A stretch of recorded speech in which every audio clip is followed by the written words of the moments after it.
it's probably one of the most gentle things that you can try. Unfortunately, paint gets dirty, paint gets greasy, it gets fingerprints on it, matte paint especially. My grandmother used to get her kitchen painted in gloss paint so that she could wash it down, Saxe blue, because it was an easy, clean surface.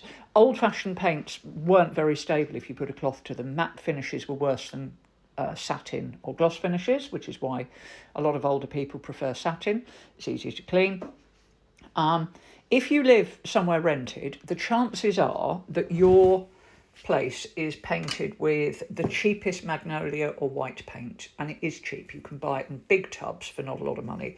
It's got as much sticking power as talcum powder, but it covers the walls. So wash your walls with that. If that doesn't work, just use a magic eraser, a melamine sponge, and that should get the fingerprints off. But it might take the paint off, because sometimes it does. There's nothing you can do about it. To get the grease off, the paint comes off. When you are decorating your place, always, any leftover paint, put it into an old coffee jar, because unless you've got most of a tin of paint left, in which case you can probably reseal it, you won't have much left. And if you just leave it in the tin, it'll go off and skin up.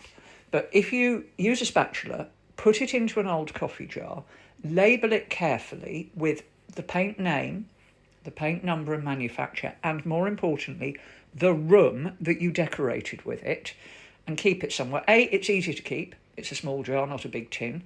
B, if you do take the paint off, you can just touch it up.